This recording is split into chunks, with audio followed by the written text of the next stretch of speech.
छत्तीसगढ़ में विवाह गीतों के अंतर्गत भड़ौनी यानी हास परिहास के लिए उभय पक्ष के समधी और स्वजन के प्रति उल्हाना स्वरूप काल्पनिक बातें जोड़कर गाना ही भड़ौनी है।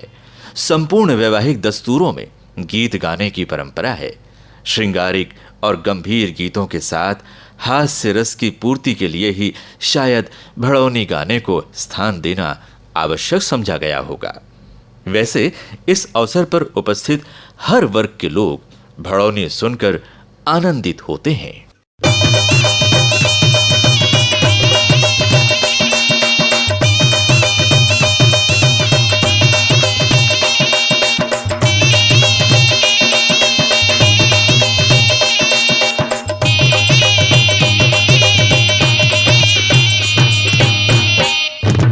बनी बनी तोला जाने ओ समधी मड़वा में डाले बाज रे।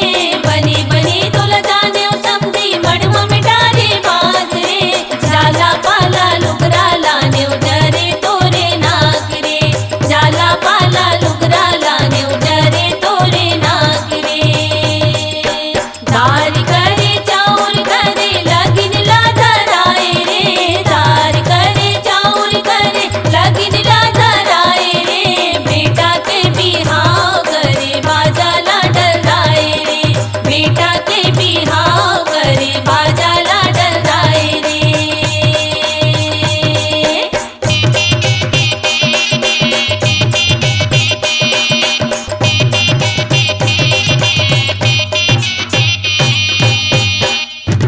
मीठा हावे कर्रा कर्रा गाल तू हर खुदरा रे। मीठा हावे कर्रा कर्रा गाल तू हर खुदरा रे। ज्यादा झनटिया वो समधी होगे हावो डुकरा रे। ज्यादा झनटिया वो समधी होगे हावो डुकरा रे। हमका जानी गुरु फिलई के पानी रे। हमका जानी गुरु फिलई के पानी रे। आए हैं बरतिया मन हमारा थे फूटानी रे। आए हैं बरतिया मन हमारा थे फूटानी रे।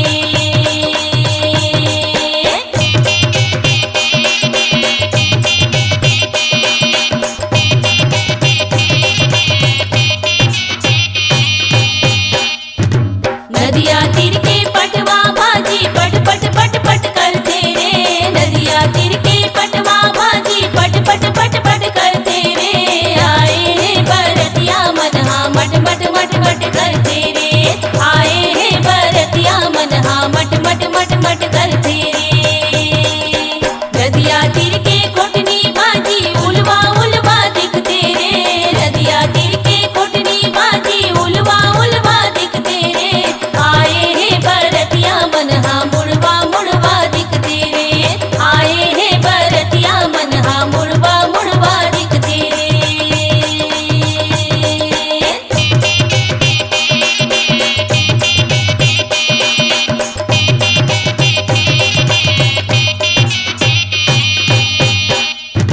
नदिया तीर के बांबी मछली सलमल सलमल करते रे। नदिया तीर के बांबी मछली सलमल सलमल करते रे। आए हैं बरतिया मन हाँ तलमल तलमल करते रे। आए हैं बरतिया मन हाँ तलमल तलमल करते रे। नदिया तीर माँ आए बरतिया चिंगरी पुंज पुंज खाए रे। नदिया तीर माँ आए बरतिया चिंगरी पुंज पुंज खाए रे। मीठा जर के पूरा पर गे रायपुर का बर आए रे। मीठा जर के पूरा पर गे रायपुर का बर आए रे।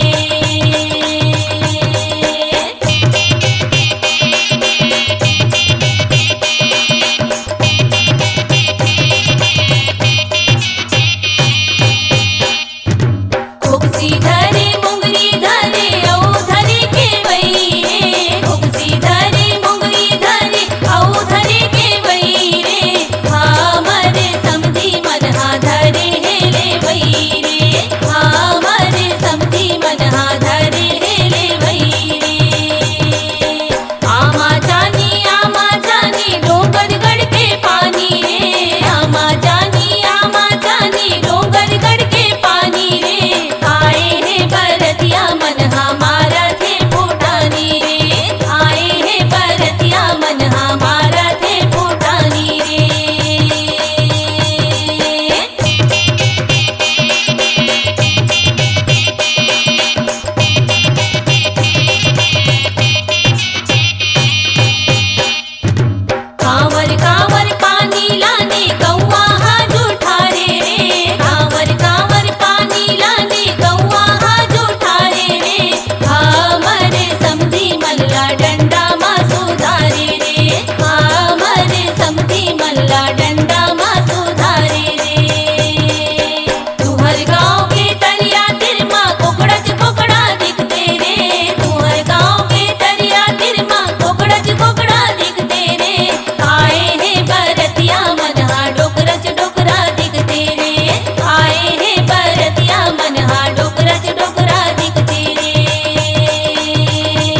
दिखते रे। आए हैं भरत निन मनहा बुढ़ियच बुढ़िया दिखते रे। तुहर गाँव के चारों मूड़ा डिलवच डिलवा दिखते रे। तुहर गाँव के चारों मूड़ा डिलवच डिलवा दिखते रे। आए हैं भरतिया मनहा बिलवच बिलवा दिखते रे। आए हैं भरतिया मनहा बिलवच बिलवा दिखते रे।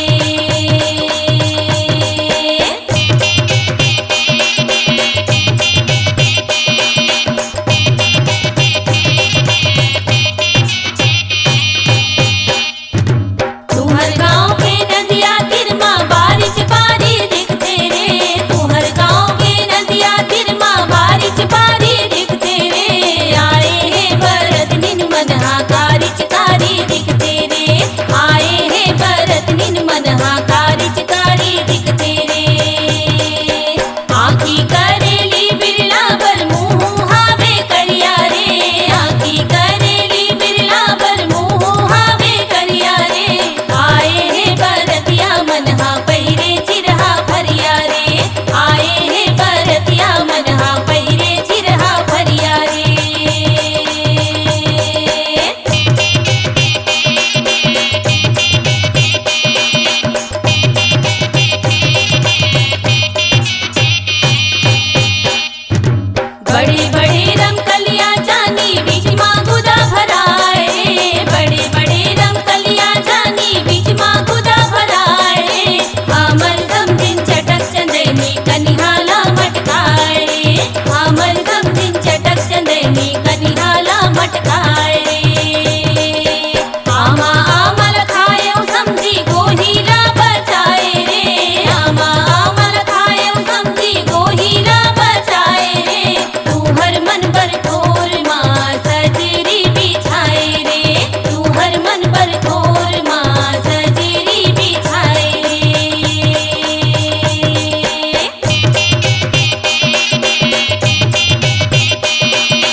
बारात स्वागत के लिए मंडप को लीप कर चौक पूरी जाती है। बारात आगमन स्वागत के बाद मंगल दीप जलाकर झांपी बुलावा होता है। झांपी बांस की बनी विशेष आकार की टोकरी होती है जिसमें वर पक्ष की वैवाहिक सामग्रियां होती हैं। झांपी आने के बाद वधू को बुलाया जाता है। मंत्रोपचार के साथ विधि विधान से माता पिता द्वारा कन्या का हाथ वर को सौंप दिया जाता है।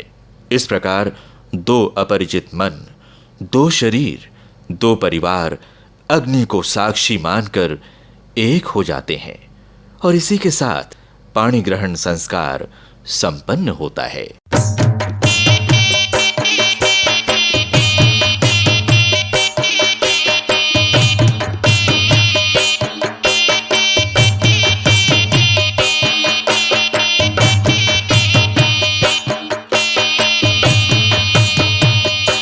सुरहीन गैया के गोबर वो आवो मोरो दाई कुट धरी अंगनारी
रहे छूटी डारेगा आगा मोरे दादा तीनों तिलक जीती डारेगा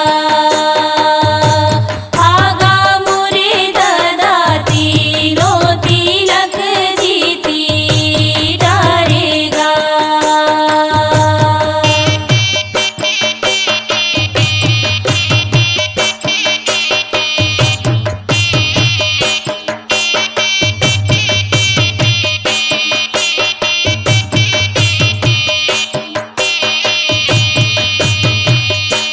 चटर चटर चूमा ले बेगा आगा मोरे दादा चना खाइला पैसा दे बेगा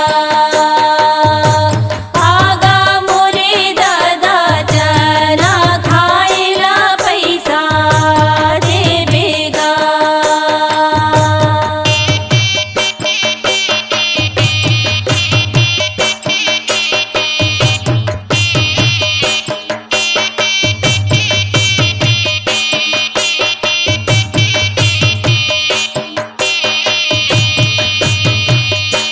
हलल हलल मड़वा डोले वो आवो मोरो दाई खलल खलल दाईज परे वो आवो मोरो दाई खलल खलल दाईज परे वो आवो मोरो दाई खलल खलल दाईज परे वो आवो मोरो दाई खलल खलल दाईज परे वो।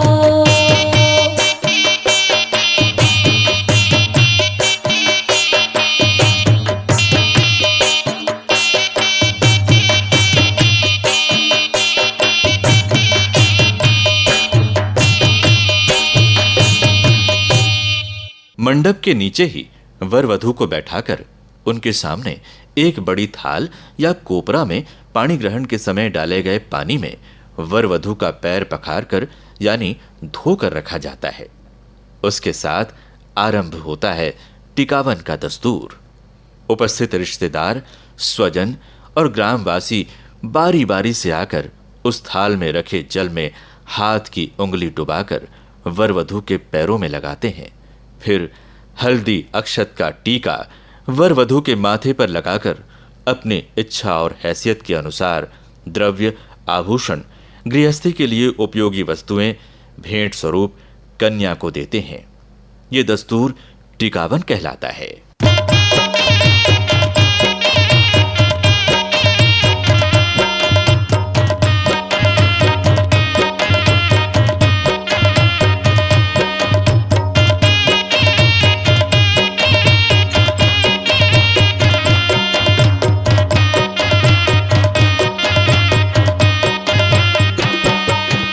टिक देबे दादा हाथी और घोड़ा टिक देबे लागत गाय दादा टिक देबे लागत गाय कह तो टिक देबे लागत गाय दादा टिक देबे लागत गाय कह तो टिक देबे लागत गाय दादा टिक देबे लागत गाय।